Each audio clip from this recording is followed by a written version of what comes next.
All right, so mastering sellers like a pro. So I don't know how I'm gonna do it in an hour, but we are gonna cover a lot today. I'm gonna try to cover all of these things with you. I'm not gonna read it all, check it out, and just be excited for whatever in here you want to go over. I'm not gonna waste your time today. All right, so these are my proven seller lead generation strategies. We're gonna get right into it. This is how you get the sellers to call you, or spark that interest. So the number one way I get seller listings the fastest is by just calling for sale by owner signs and for rent by owner signs. More often than not, that sign is the only bit of marketing they've done. And they're probably getting a couple of calls a day and just people asking if it's for rent probably. So by you calling, you're probably going to be the first realtor they've spoken to, which is going to heighten your chance of being hired. And you kind of get to gauge how long they want to try on their own before allowing you to list it. I don't like to call and be so listy or salesy out the gate to try to get them to hire me. What I like to start by doing is just getting information on the property. So as soon as I see that sign, I'm gonna take a picture of it while I'm gonna slow down, roll the window down, snap a picture. If I can pull over, great. If I'm dressed nice, I'm pulling into the driveway. And I will call from the car. Like, don't go to the door. Call, well, you can, but I'm gonna call from the car. And I'm just asking, how many bedrooms is it? Tell me about the layout, anything upgraded. Like, I'm sounding interested. And I'm just saying, I mean, I have a good amount of buyers in the area. There are a good amount of buyers in this area. That is a factual statement. And how I flip it is I just ask, well, let me ask you, if do you mind if I come by and just check out the property? I like to see it in person. And if I have a buyer in mind, great, I'll come back with them. Or if I can just give you some tips to help you sell it yourself and we can talk numbers and maybe I can help you with your price. I just want to be the realtor that when you are ready, you call. So it's like it's a friendly, open, I'm not pressured. Okay, come on down. You're not coming to give me a presentation. Come on over. So I'm just get there, be smart, be nice, be, charming, and just work your way from there. This isn't conversion yet. So expired listings, personally, I have not been going after expired listings just because to dedicate time to sit and cold call from a computer on the phone, I just haven't had the time anymore. But if you look at the stats, a large number of expired listings do relist. They want to sell, it just didn't work out. They still want to sell, it just didn't work out. So that's your chance to kind of show maybe you need a better plan. Maybe, you know what I'm saying? You want to be solutions driven with the expires. You want to be, let's find out why it didn't sell. Is it the price? Is it the competition? Is it your photos? Is it your listing? Be solutions driven. Driving for dollars. Okay, this one's gonna get a little tricky. You're driving around and you're gonna see properties that just look like no one's taking care of them. The grass hasn't been cut, the roof's leaking. You haven't seen a car or any movement in a while. You can't, it's really hard to door knock because probably no one's in there. You can't call them because what's their number? So this is where some of our resources come into place. So if you look at some of our little product spotlight here, if you look into things like IMAP or RPR, there are third-party things, but these are things from Miami Realtors that we can use. So if you take out the RPR app on your phone, it's going to give you a real-time map. And if there's active listings in your area, it'll show it to you. But more importantly, it'll allow you to figure out this exact address. Now, you can probably look at the house number and the street name and know the address, but not everyone can do that. So it may also allow you to go over into IMAP and pull up the tax record of it and see the owner's mailing address. Like, oh, this owner's in LaGuardia. Let's send them a letter. Whatever piece of contact you do have, just go with that until you can gather a new piece. So if you send them letters, and they finally respond to you, well, now you got the letters and a number. And then you want to just offer to send them something. Well, can I just send you my opinion of value? I'll send you the comps. I'll send you the listing agreement to review, anything like that. Now you got their email address. So you just want to kind of fill out the contact card for each lead you plug into your database. There are services. There's one called Deal Finder. This is not a Miami Realtors product yet. This is just third party. I don't get paid from them. But what it allows you to do is it's an app and you pay for it. It lets you go around and if you see a house that looks vacant and run down, you can take a picture of it. It's gonna geotag that address and you can program it with a mailing label in advance. So you pre-program your mailing label. And every time you take a picture of a new property, it's gonna add it to your mailing list. So now you're driving for dollars with a bit more purpose. And then you can see this little map of where you've been and you'll see hot spots. And I don't want to kill too much time on this slide. We got a lot of slides. Networking with attorneys. I have gotten a great deal of listings and just deals in general from just being friends with attorneys, divorce attorneys specifically for me, but all of these different types of attorneys will apply. And not just attorneys, just if you can think of anyone who works with people that in the end result, a large sum of money is produced. For example, like you know how at some divorces they will end with somebody there's some money moving around. So sometimes they have to sell the house as part of the divorce. They have to sell it and split the money. So the divorce attorney likes to have a realtor that they can feel confident in, just like you would want confidence in anyone on your team, because they don't want to go back and forth and kill time. They just want to, their job is not selling the house. They don't care about, they just need it done because their bigger picture needs to get handled. So they want a realtor that they know is smart, knows what they're doing, has confidence, and operates within the law and ethics standards. So just be friendly with just all around attorneys and don't try too hard to say, give me your people, give me your people. Just use every opportunity you get to show them your value that you bring to their team. So, for example, I like to just offer myself to a lot of people as just, I'm your questions guy. Ask me all your real estate questions. So they know, hey, let me ask you real quick. I have a client in front of me. They have a property, blah, blah, blah. What do you think? And I'll just, oh, quick answer. I don't care. And if I can't, oh, this is the guy you need. Just be that resource. The same exact thing with city and developer insights. You do meet these contractors, these developers, and most of these developers will build a house and want to sell it themselves. So if you can get in with them and work out some sort of structure that would work for all of you and they can see value in making you their go-to realtor, even though they may not want to tie down with one. I mean, commissions are always negotiable. So it's all about making yourself fit into the prospect's picture of what they're trying to do here. So everyone, you know what I'm saying?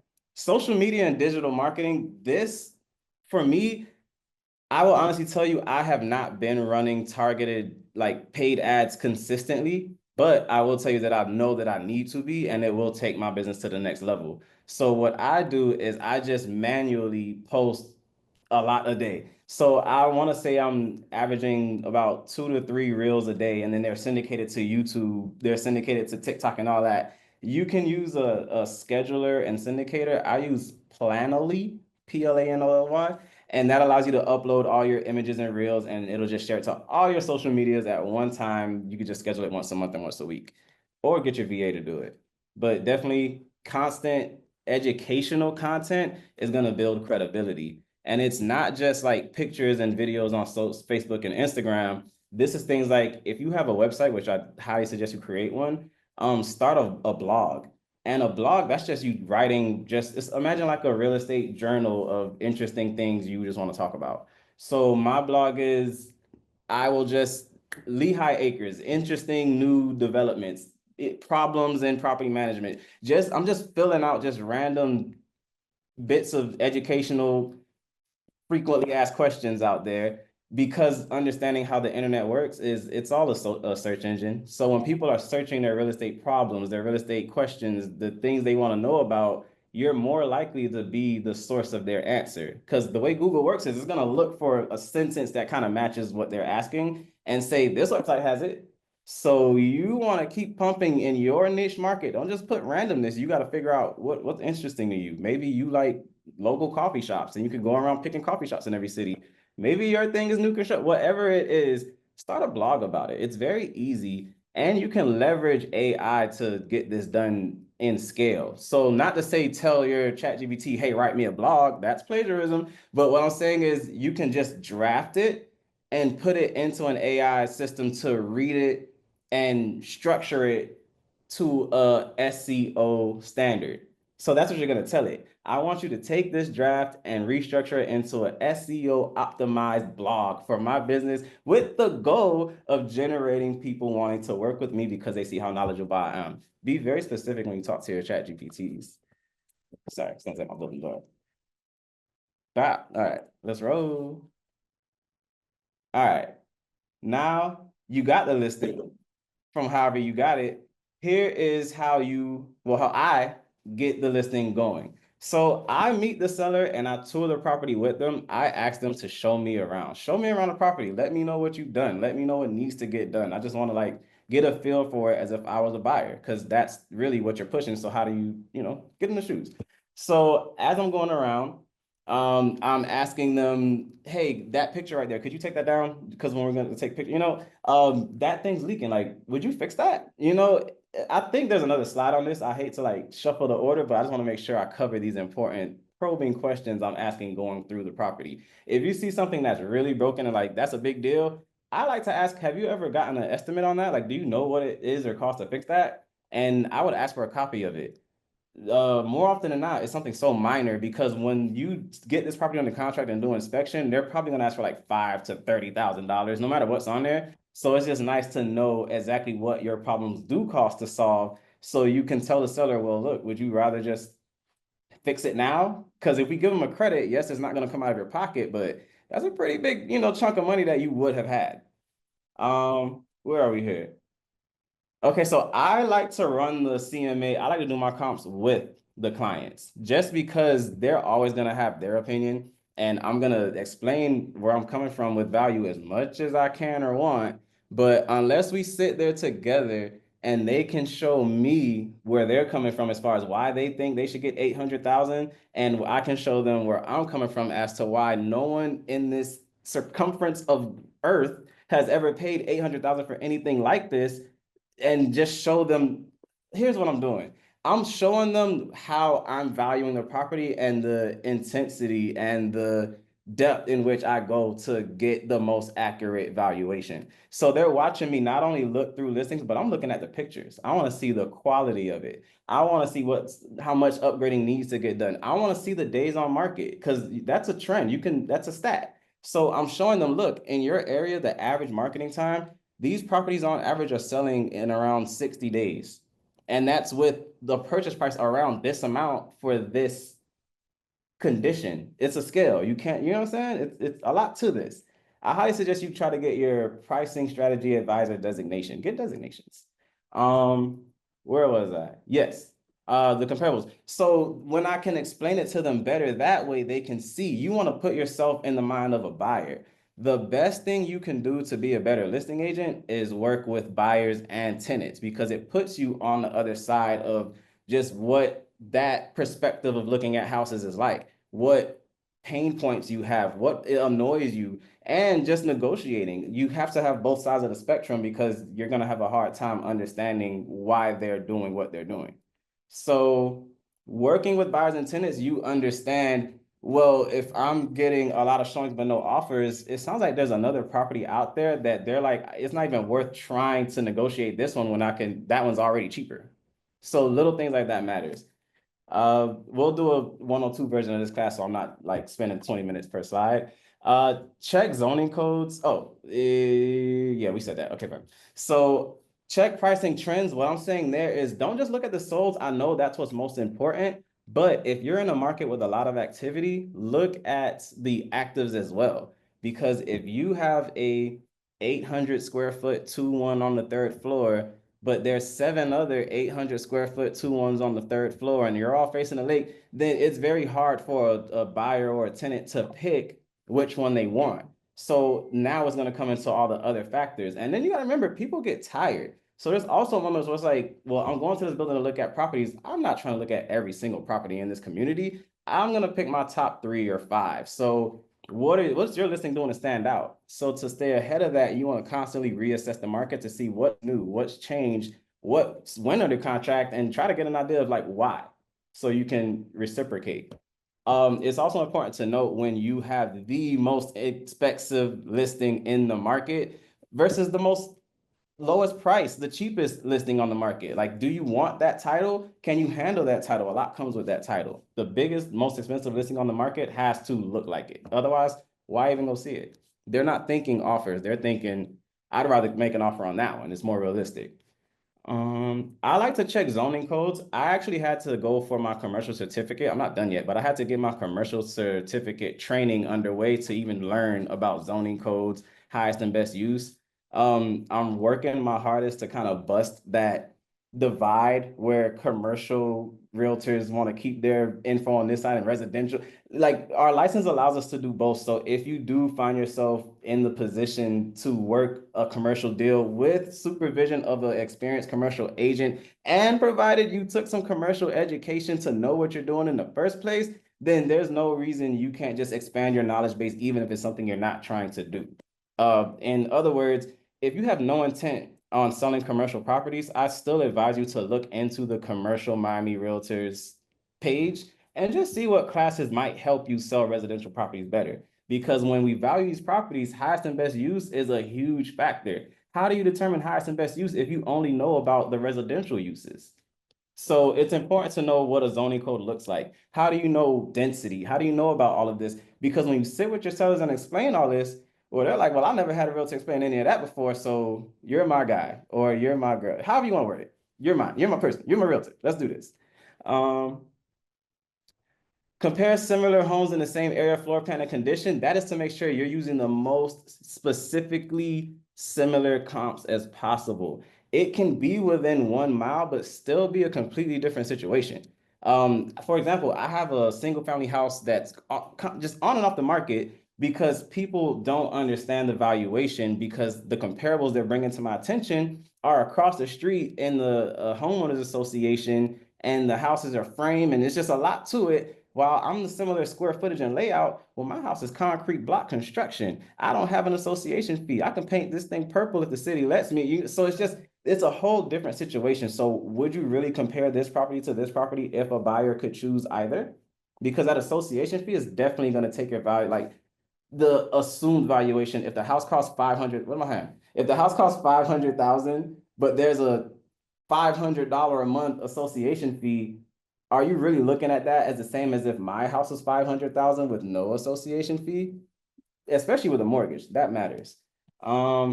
Just the same condos, you want to try to use as close to the same building as possible, because I've learned the same community will be in Inverary, but this building, building 11 in Inverary, has a whole different association and association fee and bylaws than building 12 for some reason. So if you can stick to one building, stick to one building. You only need about 3 comps. You don't need 80. And once you're in the same building, consider the floor. The biggest misconceptions realtors make, especially in these high rises, is if you have a listing on the 15th floor, the same exact layout and decorations and condition can be on the 30th floor, but the 30th floor unit could be worth more than the 15th floor unit because the view, the privacy, a lot of that goes into it. Just the same, the one on the second floor with the same exact features and everything and built the same and cost the same to make, that's going to probably cost less. So when you're valuing condos, you still need to apply a scale for if you're on the 3rd floor, but the comparable you have is on the 5th versus the 1st. So look around and see what other units on the 1st floor are selling for the 5th floor and just see what that difference is so you can apply it. Get the PSA designation. Where am I? Okay, right here. Use AI evaluation. Don't go out looking at Zestimates and RPR reports and just going by it and giving it to your client. Your license authorizes you to give a comparative market analysis. So analyze it, do it, like do the research, know what you're doing so you can justify your work. How are you going to show your work when you send an RPR report, which is like 80 pages in some cases, and the seller has a question like, yeah, but there was a house up the street that sold for this. If you do it the AI way, you probably won't even know what house they're talking about and will have to like look crazy like, oh, well, I didn't know that. Let me look at it. Versus if you do the comps the organic, the good old fashioned way, you're like, oh yeah, well, I saw that one. And actually you didn't know this, but that one has a metal roof and a pool and a jacuzzi. You do not, so it's all of that stuff matters. You need to know what you're talking about. Otherwise, they're gonna have a ton of questions for you. All right. Here's a little quote, a little something to think about. It's a little break. All right. So empower the business model here. Empower settlers with knowledge, guide them with expertise, and achieve results with precision. So the goal is this is the ideal agent for a seller. They want to know that you're knowledgeable. So it's like if you can teach them what you know, they can go out and talk and have real estate conversations with confidence. So if you tell them, look, this contract is tight, they got to put 10,000, whatever, they can get into a whole, I don't know what I can legally say. Now, can I say argument? I don't know. We're going to vague around this little point here, but they can just have a little more confidence knowing that what they're saying out loud is most likely right because my realtor just told me this and I have confidence in what my realtor says. Guide them with expertise because you can't be confused together. if a problem comes, this is all about just having, I've faced a ton of problems in my career, and the best agents have the most problems because we know how to overcome them. It's about, listen, this is going wrong. I know what to do. This might go wrong. I know how to prevent it. Show them that you can do that, and they will have confidence in your expertise. And if you can achieve results with precision, then you can replicate and scale it. So you want to kind of start to pay attention to what you're doing, pay attention to what's working, pay attention to what objections you keep getting. And every time you hear it, try a different response until you pinpoint the best way to overcome that objection. It's not going to work every time, but it improves your conversion rate. And that's what it's about. All right, here we go. Okay, weekly seller updates and communication. This is really big for me. I'm a big believer and advocate that if the sellers or if your client doesn't hear from you at least weekly, they just assume you're not doing anything. And if they assume you're not doing anything, they want to fire you even if you don't deserve it. So you can be working as hard as you can, spending as much money as you can, marketing the property as hard as you can. Don't just assume they see your marketing. They sometimes don't, because they're not shopping for a house right now, especially not a house just like the one they're selling. So give them updates even if there isn't an update. Sorry, I didn't realize this is double. See, I just wrote this. I'm gonna put this 2025. So the updates I like to give are, here's how many showings we had. Here's how many inquiries we had. Here's how many offers we have. And if it's a low or disappointing number, here's my plan of what I'm gonna do about it. Here's a market update. These listings just came on the market. These listings that we were using as comps, they just dropped their price. That will happen to you. You will do your comps on one day, and then when you come back a month later, the comps changed because everyone who was priced here, well, they realized, oh, no one's selling, so they drop because everyone's like trying to get the highest and the highest and the highest number, but sometimes the market doesn't call for that. So be vigilant on the market. Be just double check the listing. I even like to double check my listing photos and see if it's a bad order because I like to look at a listing with the flow of how I'm looking at it. Like if that makes sense. So I want to see just one or two pictures of the front of the house and the outside. What does the street look like? Okay, that's nice. I like to go inside and what am I at the front door? Yes. What do I see? The living room, the bedroom. Okay, then I'm like, well, let's go straight. The way I show this house in person, I have a flow and it's very calculated. I know which way I'm going. I'm going left first. I'm going right first. I'm not going to be in this house looking confused or flustered because I have my dedicated order of showing it. I even have a list of things I don't know I'm going to compliment on the way there. Because if I can get ahead of certain things that I've noticed a lot of people are complaining about, I can now compliment it. And they're like, you're right. That is cute. You know? So it's little things like that. But if there's a problem, let them know your plan. If there's no movement, let them know your findings. You got to have an answer. You're going to have an answer. And if everything is great, let's get together on this day and pick an offer, so it's all about having a plan. Weekly call or Zoom, I'm trying to start being intentional. So I would like to, like, if you have a reasonable amount of sellers and you can do this and a team, I would try to meet them in person, go by their house, have it printed out because it builds that relationship and that rapport. And it's just like, oh, I remember we were just at the house the other day, so it's little things like that. But a phone call or Zoom is fine because people are busy and I don't think I would want somebody at my house every week. Let's roll.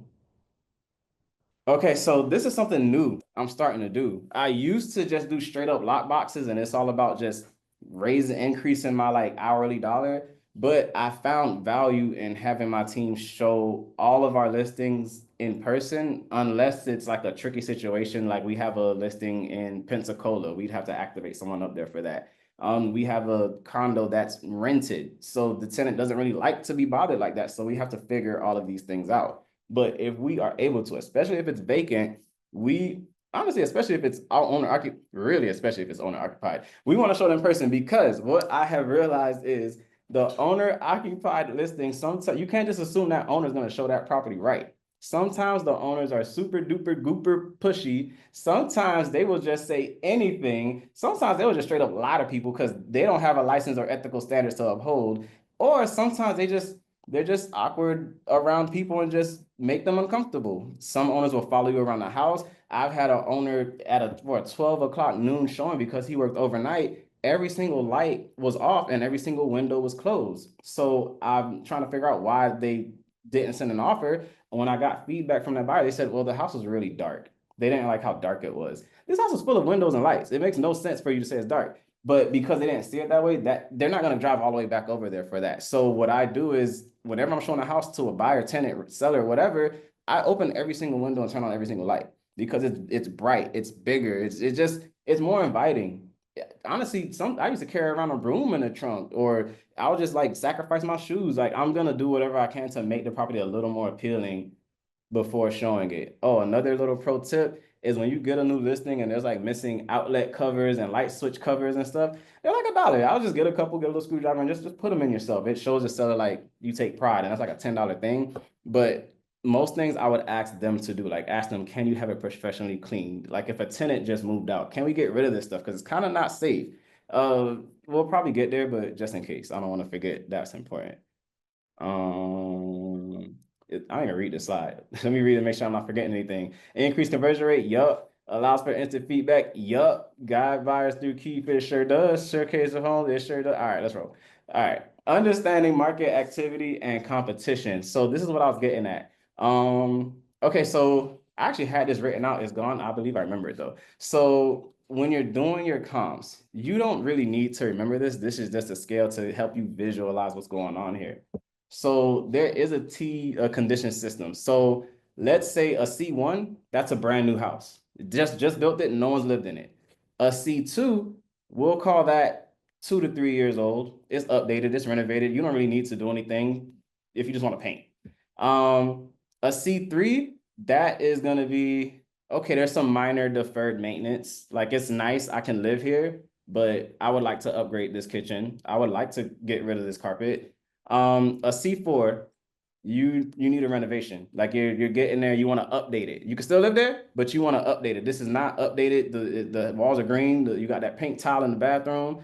C5, you can't really live there. You need a full renovation. Like there's a mold outbreak. There's a huge roof leak. That's a C5. A C6, you need a bulldozer. So go ahead and value that for the land. So just go ahead on over to the residential land section of the MLS and see what vacant lots are going for over there. Because now granted, this gets very tricky because we're not contractors, we're not architects. I don't know when a property can be salvaged or when you need to bulldoze it. But you just kind of want to look at the comparables and you'll see like, okay, it's gonna probably cost a lot more than that to fix this. So what are brand new houses selling for in this area? So do like your comps, year built 2024 or sooner, year built 2023 or sooner. So what are they selling for? Is it worth it to get a construction loan on this land? Because once you own the land, you can get a construction loan. A lot of people don't know that.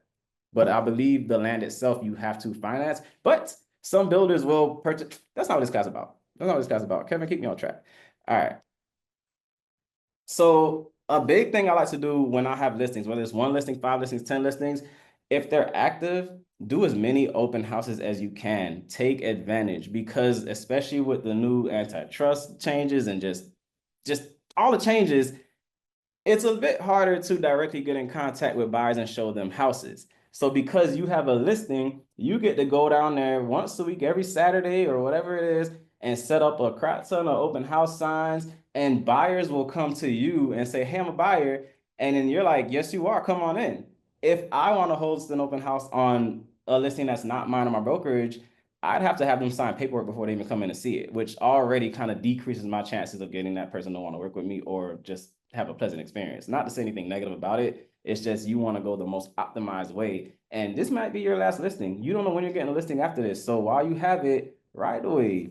So I will do an open house every week, but don't do the same time every week. Don't do the same day every week. I'll do a Saturday morning. Let's try Saturday afternoon. Sunday, let's do a weekday because you never know what this neighborhood's prime time is. Sometimes the neighborhood they go out for a dog walk in the morning. Some neighborhoods, it's all about coming home from whatever they got going on Friday evenings. It's just find out what works for that neighborhood. I learned from YPN President-elect Darnell Aponte of the Aponte Group that he one time did a open house. I think he said on like a Monday or a Wednesday afternoon around 2 o'clock. And what happened was because there was a school nearby, a lot of parents would come in before they got in the drop-off line because the drop-off line is so long. So it's like, I'm gonna hit up this open house and, get some water or Prosecco and kill some time, and then I'll pick them up. So you got to get creative. That's why there's so many realtors out there, and that's why we're independent contractors, because this is your brand. What does your brand's open houses look like? Mine are educational seminars. So it creates urgency and competition. It's a low cost buyer instead of lead generator. I get a lot of listings from open houses too, because the neighbors come by. They just want to see what other houses in their neighborhood look like so they can scale. Like, okay, so this one, they're asking 650 for this.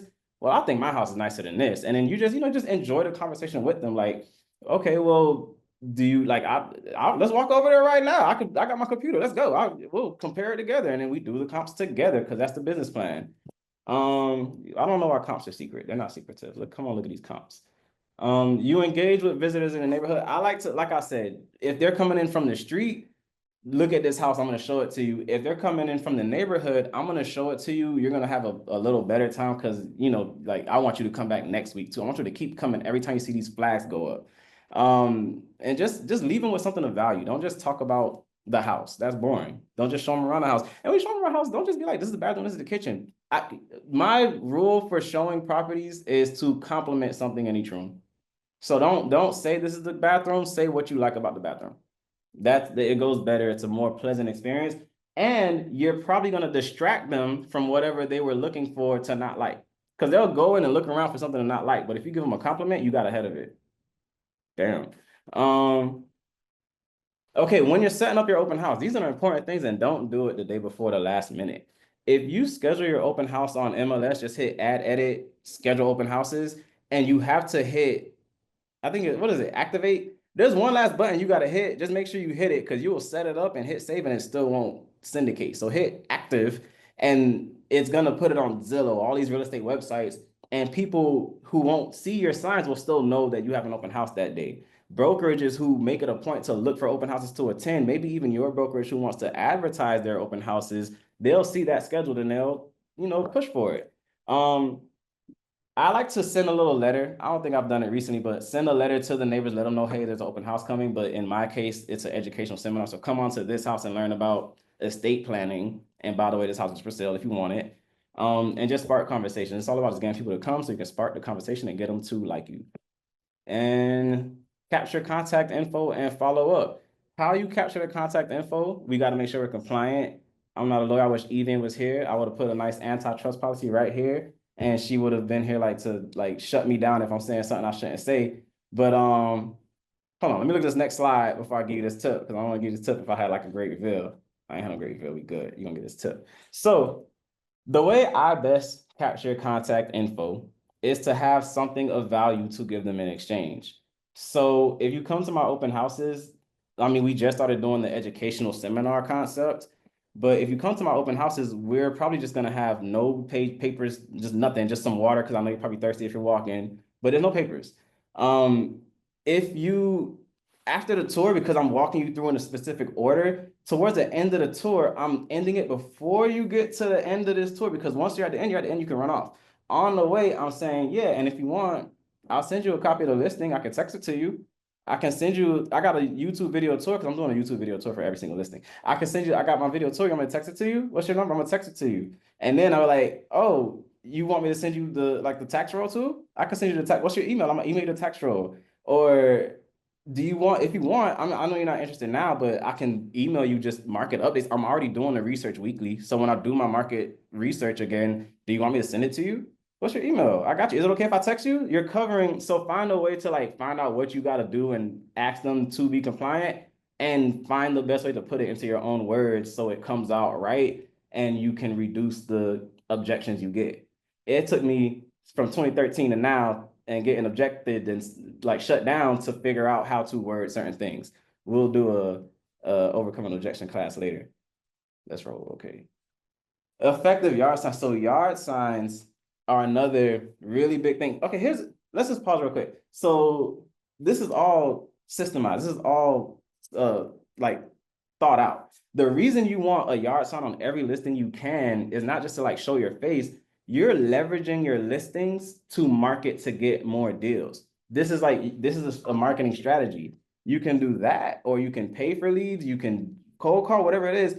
My strategy is let's get listings and let's market ourselves as much as we can through the listing. So every week we're on site, we're at the listing, we're at the property. We may bounce around from one listing to the next, but every week we're outside meeting people, theoretically in a perfect week. You know, things happen, we have weeks off, but that's the goal. So we're constantly out there, constantly answering questions, constantly meeting people, adding them to the database. Then we're constantly like having people drive by our sign, because you never know who's looking for a home in what neighborhood. Even if they're not looking for a house in that neighborhood, they will just call you because they just need a realtor. And they might just like your face. They might just like your sign. They might just like how you just, that house is presented and they want that representation. So a sign is definitely a must thing. And make it simple. Don't have too much stuff on your sign. They're driving by like 40, 50, 60, 30, or like 80 miles per hour. So just, this is my sign. Kevin, can I show them my sign? It's too late for me to say no. Yes. All right, this is my sign right here, right? So it's simple. I paid to have this design. I need to update it because I'm not a broker anymore. I shut it down to be like a team. But nonetheless, look how simple it is. It's just my number, my name, my title, my number. You like this guy? Call him. You like this house? Call this number. That's it. So they can just, the goal is they just take a picture of it. And it's so simple that even if their picture is blurry, they can still read it because it's so simple. All right. Oh, also, not everywhere allows a sign. So even if the seller says, yeah, go ahead and put a sign, you still got to check with the association and you still got to check with the city. Some cities have minimum sizes or maximum sizes they'll allow you to put. They won't let you put a big sign like that. I'm not going to quote cities because I don't want to be wrong, but check. And some associations will say no signs at all. Even in the window, you cannot have a sign. They don't want it. So avoid your seller a fine and just verify you check with who you need, everybody. Just check. Don't trust what they say. All right, so now you did it, you sold it, close coming up. Here are my steps that I do. Oh, I thought these were pictures. I know a move. That's cool. Here is what I do before closing to just make sure we're good to go. So the title company, even if you have a transaction coordinator, they're going to send you a preliminary closing statement. What it is, imagine like a bill of sale, like a receipt, an invoice. It's going to show every single thing the seller has to pay for or is getting paid for. And on the other side, every single thing the buyer has to pay for is getting paid for. This was in your real estate exam. You probably remember this. It showed you. So you just want to look it over. And this is a whole nother class you're going to have to take to like be able to understand closing costs and what you're looking at. So it all goes back to, you got to just go back in the class. It's not good enough to just get listings and get people to agree to sign, because you will start to notice a lot of your listings are expiring and a lot of your listings are starting to get relisted by another brokerage or agent. And you don't want that feeling. You feel dirty, especially when they sell it in a shorter time than you sold it. Better. So yes, review that and make sure, oh, you especially want to make sure your commissions are, you'll be surprised how many times like it's just wrong. So just double check it all and say, yes, we're good to go. Go ahead and send it out, because they will send it to you before they send it to the buyer and the seller. Don't just assume it's right, please. And if you don't know, ask for help. Ask your title company on your side or your attorney on your side helping you, or your broker or just team manager to help you understanding and see if it's right or not. Because they're going to remember at the start of this listing, you gave them a seller's net sheet with your estimate of how much they should walk away with. So you don't want it to be too far off from that, because you're going to have to answer some questions. So just figure that out. Insured buyers financing is secure. Yes, you need to make sure that they are qualified to close, like especially if the closing date's coming up, because in the contract there's timelines in most cases, and there is a loan approval deadline. So you are responsible for making sure things like, is escrow in place? Did they meet the timeline? Did they submit the association application on time? If you hire a transaction coordinator, they will handle this for you, and I highly advise it. They're usually between $200 something to $400 something per transaction. They get paid at closing. If the deal doesn't close, they don't get paid. So why would you not leverage this? Because now you have more time to focus on other listings. Because my biggest detriment was trying to do it all myself. I would lose business because I would forget to check things.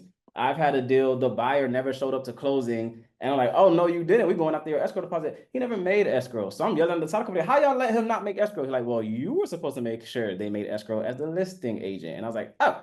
So it's like, what do? You have that responsibility of making sure the contract timelines are in place. So what I do, I suggest you put all your deadlines in your calendar. Just get you a nice little Google Calendar and put all your contract deadlines in it and strive to get a transaction coordinator. Even if you're mid-transaction, you can activate one. Okay. Oh, also, make sure the buyer's financing is secure before you even accept the offer. When they send you that offer, you want to look to see, is there a pre-approval letter at all? Does it say pre-qualified versus pre-approved? Did the lender really check their credit and income? You want to, because sometimes they'll just verbally tell the lender the answers, or they'll just input it themselves and the lender say, yep, sounds good, here's a loan, or here's a pre-approval. So you want to just talk to the lender and just verify however you can. Some lenders will send you a DU, a desktop underwriting, which is basically like it shows, it's like 20 pages. You'll see their credit score, their account balance, and it says, look, we checked. This loan is good. As long as the property is good, we look good. That's your ideal situation, but not all lenders will do that. Okay. Because you don't want to waste time and then a month later find out the buyer isn't qualified. That's just a horrible waste of time, and then you gotta start all over. And then now your listing agreement is about to expire. Send the CDA early. Send the CDA. If you haven't been sending CDAs, send a CDA now. So what you want to do is get with your broker first or your office manager. Just ask, hey, I have a closing coming up. This only works for sales, by the way. I don't believe you can do CDAs for rentals. What they do is they will draft a commission disbursement authorization. It's gonna show the contract, address, the seller name, the buyer name, their agent, the co-agent, like all this information is on there. And it's gonna tell the title company, here's the total commission due to us, give this amount to this agent, send this amount to us, right? And they're gonna sign off on it and give it to the title company. They'll let you review it in most cases, and they'll give it to the title company. So the title company is gonna use that and cut you a check. They're gonna cut you a check. But if I'm not mistaken, the brokerage still reflects that on your 1099. I don't ignore I said that because I don't know how to answer that part. I need even on these classes. But nonetheless, the title company may charge you a fee, $25, $30, something like that. It's worth it because if you get a big check and you put it in a bank account that is not used to getting big checks, they most than likely gonna give you a nice little extended wait because the bank's like, what's going on here? What is this? So you will have big plans for your check, especially if it's a nice Friday or something, and it'll be the whole next Friday and you're still waiting on it, and there's nothing you can do. There's no one you can call. So a wire is going right in there. It's gonna laser it in there. And make sure you give them the routing number for wires. There's a different routing number from wires than like everything else. So be sure on that. They'll give you the instructions on how to give wire instructions. Oh, and make sure, this is not on the slide. This is me riffing because I just, and make sure they call you before sending the wire. So send them your wire instructions. It's preferred to send it as a PDF document so it can't be altered like an email with your signature. And have them call you before, like on the instructions, say, call me before sending. And they will call you, say, I just want to verify your account number. I want to verify your routing number. And then they'll say, all right, I'm sending it because wire fraud is a thing. Like, and once that money is gone and sent out, it is gone. There is no reversing a wire. Let's see. Coordinate with the title company, ensure no last minute surprises with the paperwork. I didn't write it in here, but this is a really big thing. The buyer has a right to final walkthrough. So as the listing agent, I just like to ride around the week of closing or right before closing, just go by the property and check it out and make sure it's okay. Because you would hate for something like random and preventable to be wrong, and if the buyer freaks out and now they want to back out because they have the right to a final walkthrough before closing. And I can't quote, I'm not a lawyer, but it says something along the lines of if they're not satisfied with the final condition because it's not the condition they bought it in, they can cancel this whole contract. So you don't know their problems. They could very well be pretending that everything's okay and the loan very well could be approved, but maybe they don't have the money anymore. Maybe they took out a line of credit they shouldn't have, and they need to use another contingency to get out. So you gotta stay on it. Know your contingencies, know your deadlines, and know your contract terms. I suggest everybody take a contract class, but you'll see that later. Okay, give the title company the keys, take the lockbox off, you hold the keys. Don't get them the keys before closing. If you're listing an agreement and the listing says they get possession at funding, that means if there's a loan, the bank is gonna say, all right, title company, go ahead and fund this closing. You can send the seller their money. Before that, they're gonna tell the title company, don't you send that money, because they need to review all of the closing docs. They need to review all of everything and just make sure it's right, it's signed right, it's filled out right, it still works. So we're gonna close it there. You get that, right? Cool. Oh wow. Okay. So fun fact, when people like to do all these nice upgrades to their property and say, all right, now let's sell it, it's a defect. You have the illegal, unpermitted work and additions are actually a defect to a property, and you are required to disclose that because the buyer can get hurt by that. They can buy it, and then the city finds out about it, and then the city's like, oh no, you got to demolish that, you got to fix that, and now the buyer's getting daily fines. So that must be disclosed. It can impact appraisals, financing, and insurance because if you get there trying to sell a 3-2, but the tax roll says it's a 2-1, they're gonna value it as that 2-1. Just the same, if I'm doing a CMA, I'm gonna do the CMA on what the tax roll says. I'm like, okay, so we're gonna buy this 2-1. I know it has 3 bedrooms, but legally that's a 2-1. It's just I don't know what's going on there. It's advised that sellers legalize the work before listing it, just because it's just one less thing to talk about or figure out. From what I'm understanding, the way you legalize it is to preferably the contractor that did it, but you need a contractor to go to the city and open permits, and then they can have the city inspect to make sure it's safe and close permits. They may have to rectify some things to make sure it's safe and within code, but that's the process. I don't know how long it takes realistically, but if they do deem, no, this is still a problem, they will likely make you demolish it. Like if you build an efficiency in an area that doesn't allow it, you're gonna, like, what can you do? You have to demolish it.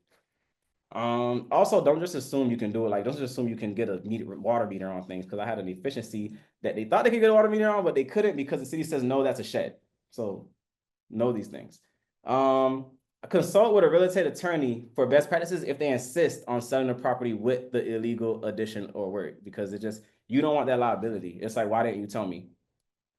And don't just assume. Do not just assume they got permits for that stuff. Ask. If you see a nicely renovated property, was this permitted? And they will tell you with a smile on their face, no. And you got to break it to them. Tell them how it works. Okay, building a trusted team. You can't do this all alone. The number one person I think you really need here outside of the transaction coordinator VA is a good photographer. You need someone with attention to detail, because a photographer with just a guy with a camera, they won't care that that door is halfway open. They won't care that the comforter is thrown off the bed. You need to be there with your attention. One of you can't both not have attention to detail. Somebody has to be able to say, no, wait, close the toilet seat.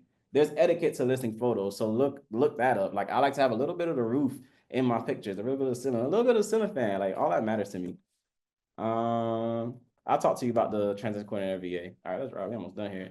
Post-closing and maintaining client relationship. How are you looking on time? You looking good? Yes, we are. All right, post-closing and maintain client relationships. So I've never used to send closing gifts because I don't spend the money. But I like to send a closing gift that they're gonna actually like and use a lot for a long time and remember me. So flowers, wine, they're gonna drink that and throw it away. But if I get you an Amazon Alexa, a skylight calendar, just something that you're gonna be happy using a lot, every time you use it, you're gonna think about me. And then when people come by and they're gonna like compliment it, you're like, oh yeah, my realtor gave it to me. Well, that's a cool realtor. I want that, so it's worth it to spend a little more on closing gifts. Just make it a part of your budget. It's a business expense. Follow up within 30 days and just see how they're doing. Like, how are you? I just want to make sure like everything worked out. Like, did the house you were trying to buy like burn down? Like, you never know. You just want to make sure they're still okay. And if they're happy, great. Can I get a Google review? Because that's how people are gonna find you. As you got your blog going and all your content going, the Google reviews are gonna lock you in with credibility. Provide market updates. Like, even if they purchase if you sell them another property, I'm gonna send them market updates on that property so they can see maybe 2 years from now, like, you're gonna add them to your CRM, set this up, like, automate it. In 2 years, they can see, oh my God, I see you just emailed me, my property just went up 30%. Let's sell it or let's rent it out. Just keep them in the loop so they like that. A part of working with you is to know how your investment is doing. Call it that, investment updates on your investment. You got it. Build your brand. Where we at? Keep sellers in your CRM. I just said that. Put them in your CRM, put them in your database, add their favorite color, their favorite pets, their favorite food, all of that. Everything you can know about them. I highly suggest everyone just keep learning, even if it's not required, even if it's not hours you need. The more you know, as you see the value of just being a knowledgeable professional. They know what you bring to the table and they want to work with you. These are some classes I recommend. You can screenshot this. Screenshot it. Everybody got it? Is this recorded? They can come back and see this, right, Kevin? I'm gonna click. Here we go.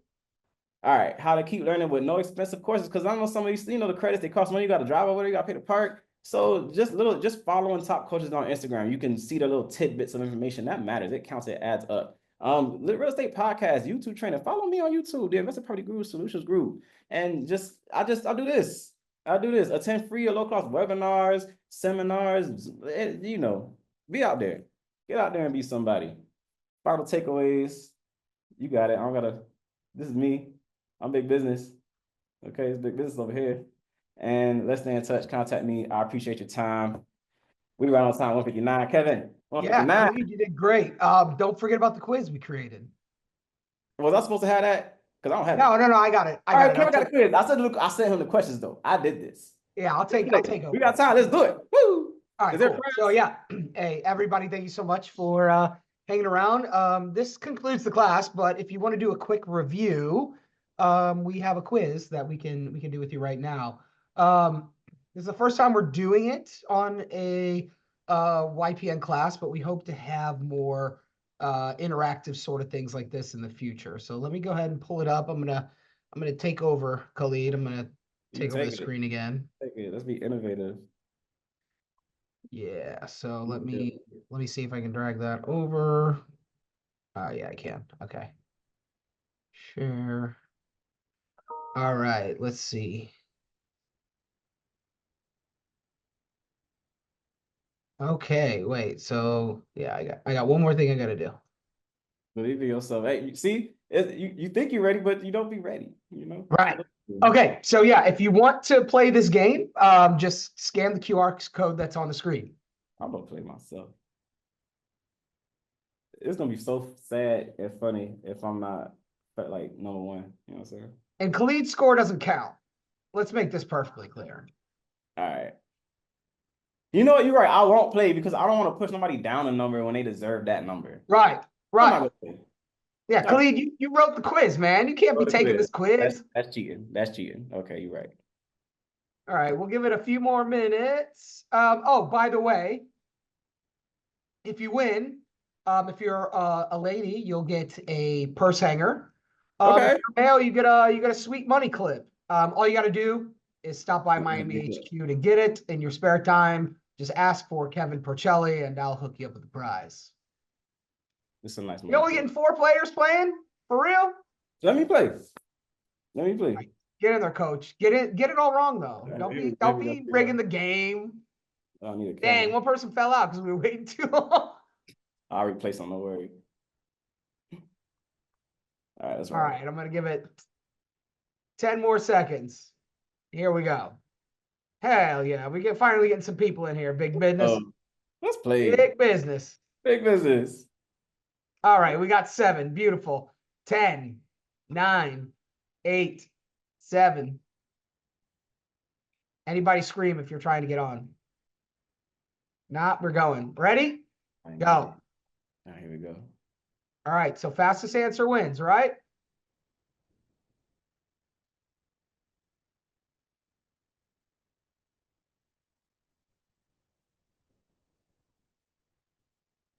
All right, boom. So yeah, you'll answer on your phone. You look, the questions will be on your phone. There's too much time. They don't need that much time. Yeah, sorry, I didn't get to trim down the thing. All right, we got it. Very nice. All right, let's see who's in the lead. Open house is doing what he said he wasn't going to be doing, but okay, big business. Congrats. You're winning in your own game.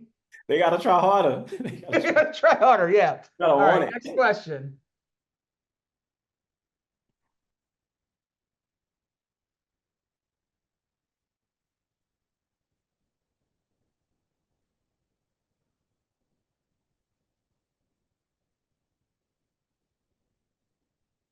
Really not hard here, guys. It's pretty straightforward. I waited a little bit.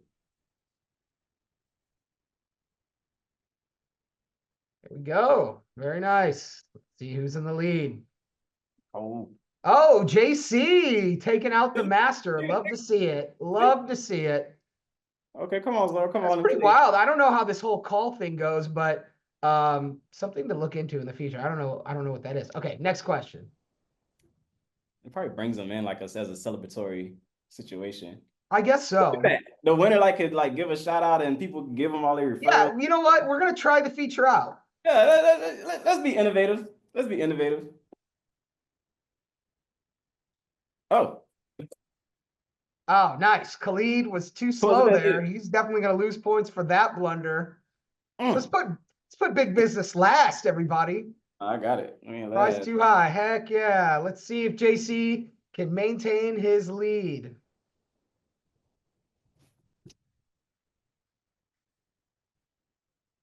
Ooh, Terry coming right behind. This is a tight game, everybody. Stay in there. here. Back up. All right, question 4. Oh, I'm gonna just hold my phone up.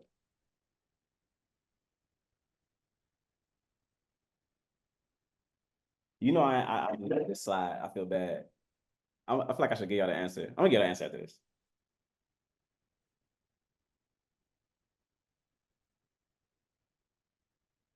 All Good. right. Never Everybody let got it? Good to straight out know. the offer. Just some Oh, Terry just finally counter. passes Just JC. counter.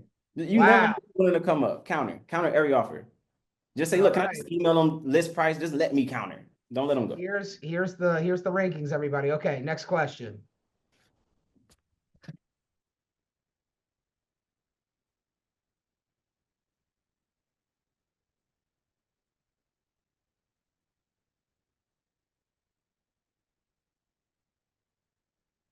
I realized how many slides got removed. So after when this started, this is a good way to like get the missing information. Just like the bonus info section.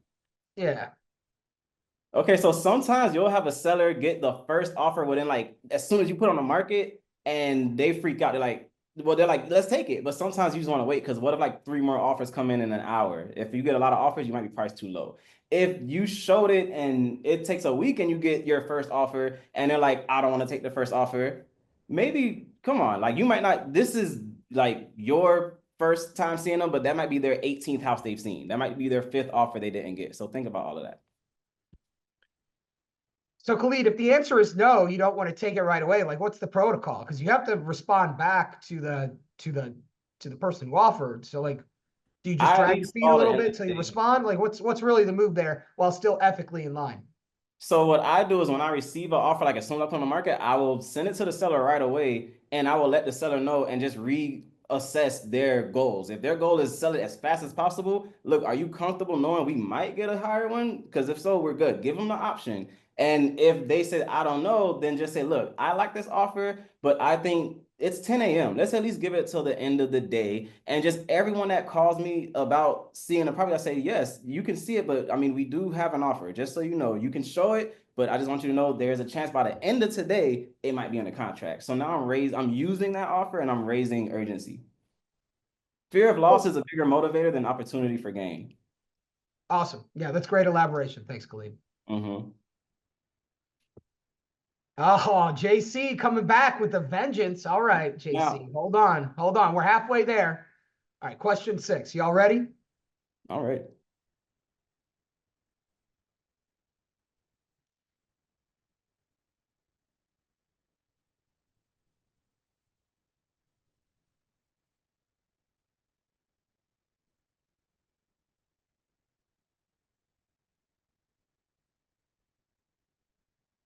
All I didn't tell right. you. Okay, so you cannot try to give one buyer an edge over the other. You also can't negotiate against your seller with the buyer because just telling the buyer, well, look, this is what they'll take, or look, this is like what'll get them to sign your offer, that's negotiating directly against your client, and your goal is to get them the best situation you can. Unethical. Ooh, JC falling off. Terry back in the lead. Congrats, Terry. Where am April, I? look out. Where April's am I? creeping up there. I'm rooting for you, April, whoever you are. I don't get how I'm filed. I wrote this.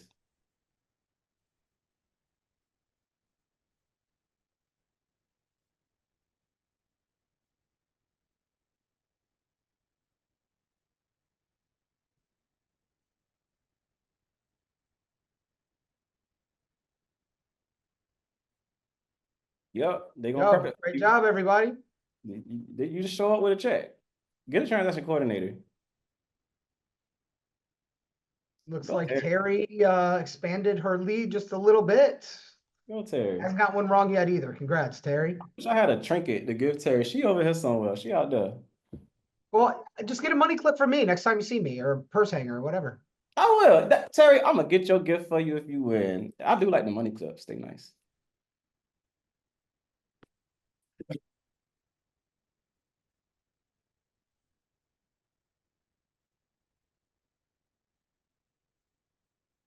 The typo. The agent should do this. It's advised the agent should do this, not the seller do it. Sorry.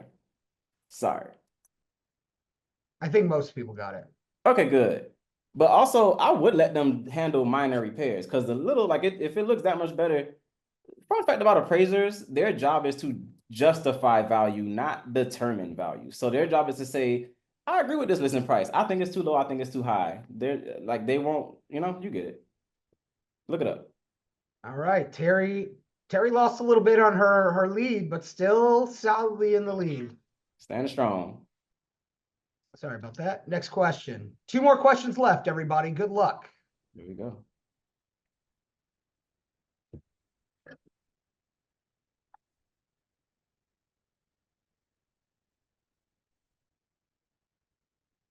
More deleted scenes. More deleted scenes. It was a lot of slides. Let's go. Let's go. Excellent, everybody. I can teach. I feel like, this is like the final, Yeah. Y'all can give me Yeah. all the Okay. scenes too. Terry, no pressure. We're in the home stretch. JC's coming back with a vengeance. Can Terry hold on to her victory? Let's go, Terry.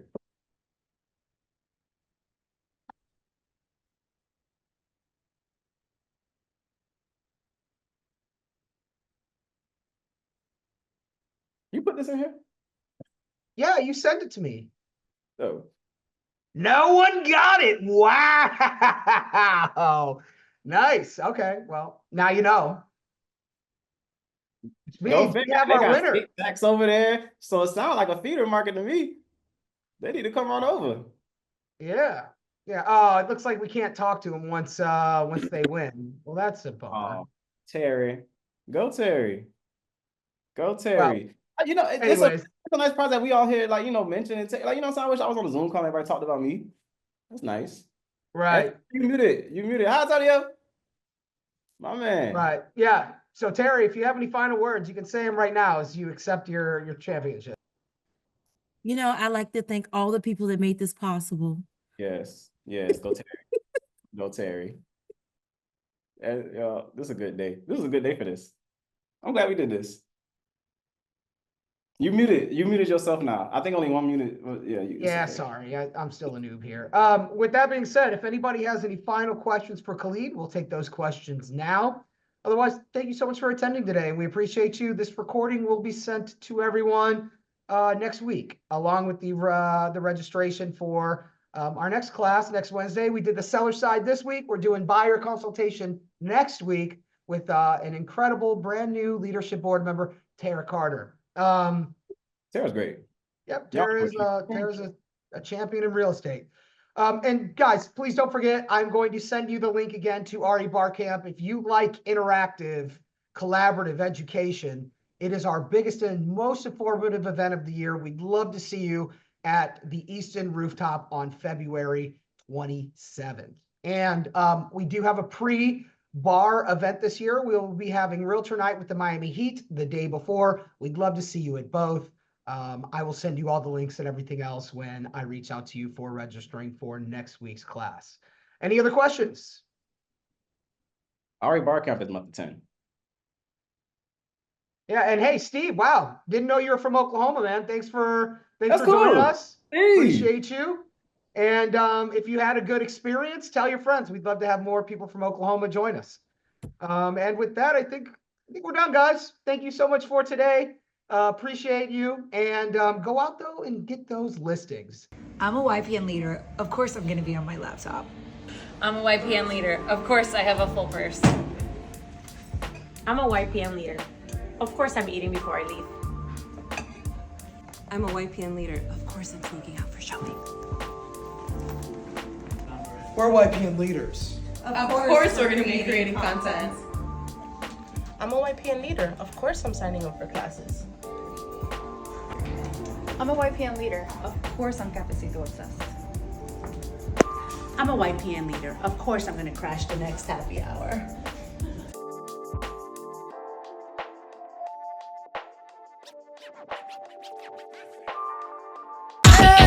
If I find my way home, yeah. Wouldn't it be crazy? Oh, don't you still amaze me? Wouldn't it be crazy? Oh, don't you still amaze me? Wouldn't it be crazy? Oh, don't you still amaze me? Wouldn't it be crazy? Oh, don't you still amaze me? If I find my way home, yeah.